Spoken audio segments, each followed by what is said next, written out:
Hi, welcome to this short presentation that covers 8 things people should know about artificial intelligence. I will explain the reason that 10 is crossed out and changed to 8 later in the presentation. AI is in the news everywhere these days, but for many people it is hard to know what one should do with it. This short presentation will give you some concrete ideas on how it impacts your daily life and how you can leverage it. For now, I'm going to move out of the way and actually leverage some of AI's power to narrate the bulk of this presentation. I will explain my reason for doing this at the end. I will return at the close to end out this presentation. Hi, I'm Jenna. AI generated my voice and image, but Dan created all the words and images. Let's get started with a short quiz. Which of the following typical activities does not use AI? A. Using my chart for medical needs. B. Shopping on the internet, like Amazon, Wayfair, things like that. C. Sending or receiving email on a Gmail account. D. Walking around the neighborhood with your phone. Walking around the neighborhood without your phone. Okay. This was a trick question. Sorry about that. And this leads to the first thing you need to know about AI. You already use it. Nationally, almost 50% of houses have doorbell camera systems. Dan says that in his community, he suspects it is a higher percentage. He does not have a doorbell camera, but when he leaves his garage to go walking, he is immediately on his neighbor's camera, and then he passes by many more. As he walks, some provide an audible whistle sound to let him know he is on camera. Doorbell cameras use AI to help process input. And of course, your phone is always on and providing data to Verizon, T-Mobile, AT&T, or whomever your provider is. This information is called data exhaust. It was used during COVID to get a feel for how many people were social distancing.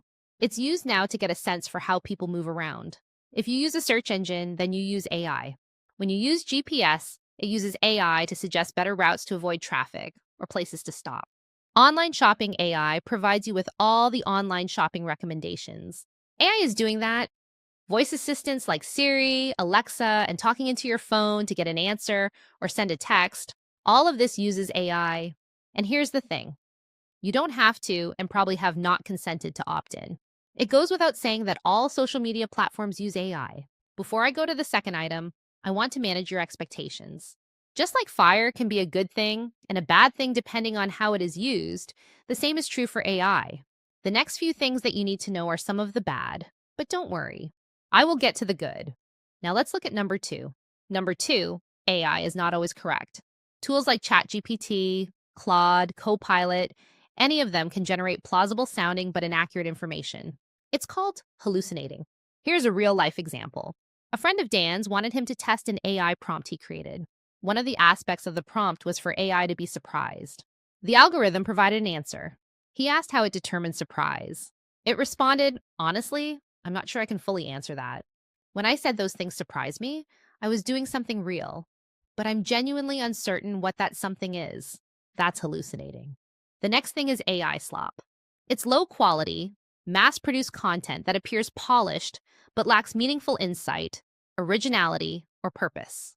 Lots of clickbait uses this to get you sucked in. Now to the third thing you need to know, privacy matters. Anything entered into AI will be stored and processed. This includes conversations with chatbots and smart speakers. Your input can be reviewed by the provider, and they can do whatever they want with it. So you want to avoid typing any sensitive details like social security numbers, passwords, full financial account information into a chatbot, and only participate with a chatbot when you trust who's giving you that. Now let's look at the fourth thing you need to know. The scams are more sophisticated because of AI. It creates realistic fake voices, messages, photos, and videos. You will get things that sound real. They may not be. Scammers can now use short audio clips from social media or voicemail to recreate a family member's voice that's convincing enough to fake a message to ask you for money to get out of jail. That's part of the reason for using synthetic voice for this presentation. If you get a distressing call from someone you know, hang up and call them back on a known number before doing anything else. I also recommend establishing some personal answers that are not on the internet as a way to verify you're talking with the person you thought you were talking with. Also, deep fakes. With a minimum of data, hackers can create pictures that seem real. Social media provides lots and lots of raw material for them to use. Phishing has gotten more sophisticated. The scammers use AI to write convincing, grammatically correct messages that mimic real banks, government agencies, and companies. The old advice of look for typos is no longer a reliable safeguard. I'm going to leave the presentation now and turn it over to Jack, who will talk about some good things. Hi, I'm Jack. I'm going to take over for now. Here are some good things with number 5. You do not need any technical skills to use AI. If you can ask or type a question or tap a button, you can use AI effectively. Dan started crafting this presentation with just one question. What are 10 things people over 55 need to know about artificial intelligence? So all of these tools are designed for ordinary users, and they can process simple prompts like summarize this or help me write a polite reply. So you have many options, Microsoft being one of them. You probably already use their products like Word or PowerPoint or Excel. Copilot's embedded. In some cases, it's front and center like it is in Word. In Excel and PowerPoint, you'll look for the prompt. Next, we have ChatGPT. It's the tool that started the craze of AI for everyone. Type chatgpt.com into your browser, and you'll get this screen. It says, "What are you working on?" You can even use voice. It's a little microphone icon here. So you have the option to talk rather than type. Claude is another tool. Dan is starting to use it more. Many of his peers swear by this one. You also get the same prompt. How can I help you? It has a little microphone. Now, the next several, Dan has not used but wanted to let you know they exist. So Gemini comes from Google. It's on an Android phone. You can just type your stuff in. It also has the microphone. Grok is from Elon Musk. And then there's a tool called Perplexity. So you can see that there are lots of options, lots of choices. Now, let's look at the next thing you need to know. It can support your learning and creativity. You can learn new things. You can learn to be creative, things about your hobbies, whether new or old. It can explain topics in plain language, help brainstorm ideas, create travel itineraries, write letters and speeches. You can say, "I have these ingredients. What can I make?" And it will give you lots of recipe ideas. Now let's move to number 7. Number 7 is that AI is changing work and services. It assists with things like reading medical scans, flagging drug interactions, and summarizing health records. But it works alongside the doctors, not in place of them. This logo for Epic is the tool behind most of the MyChart applications that your doctor is using. AI helps financial institutions detect credit card fraud. It can flag potential spam calls. Now, we're getting close to the last item on the original list that AI created. Number 8. The best approach is curiosity plus caution in using it. Dan uses AI regularly, and he wanted to distill what he knows into something useful.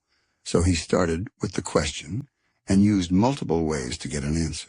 He used Claude and Copilot on his desktop computer to answer the question and got responses. He used Copilot on his laptop to get the third opinion. Now, the thing is, all sessions gave him slightly different answers. So that means he had to use his natural intelligence to parse the information. You should know that AI can assist, but it should not replace human common sense, your personal experience, or any professional advice. It works best as a helper, not a replacement for your judgment. This is how the request for 10 items became 8. It created things that were duplicates. They weren't unique. So you have to remember that critical thinking matters more these days, not less. As AI-generated text, images, and video become harder to distinguish from the real thing, pausing to ask, where did this come from? Does the source check out? It is a good idea to ask how it generated the answer. Then evaluate the rationale to see if it makes sense. This is one of the most useful habits to build, regardless of your age. I'm going to turn it over to Alyssa to finish this out. Hi, I am Alyssa, and I am going to tell you about 2 more things you should know about AI. AI is not intelligent. The title is a misnomer. It only knows what is already known. It cannot create new things from nothing, at least for now.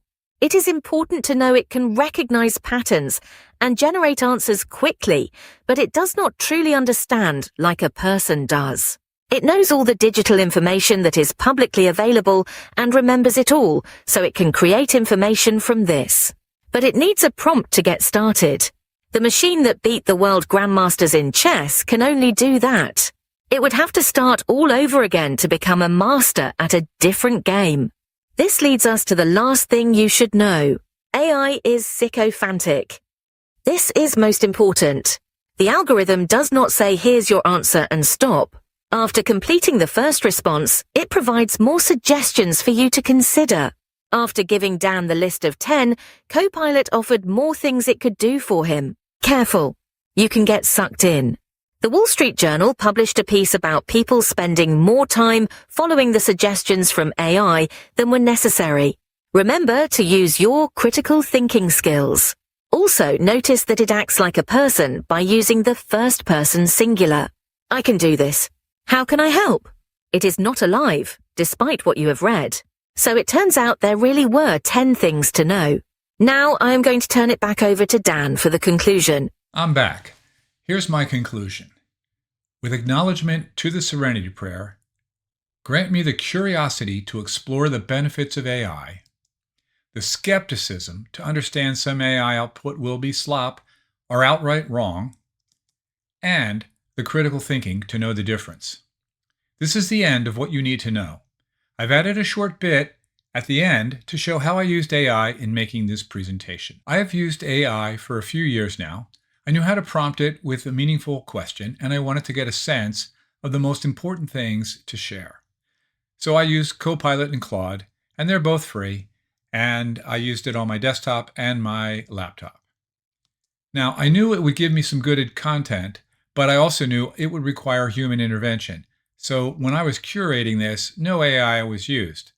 This is why the number went from 10 to 8, and why I added 2 back in to get it back to 10. In preparing the slide content, I used my own intelligence, such as it is, to create the final version. And finally, in creating this video, I used Audiate, which is a text-to-voice product, and Camtasia, and both of these are paid. And this allowed me to do easier editing with the synthetic voice and the avatar, and I wanted to show you how cool things can be using AI.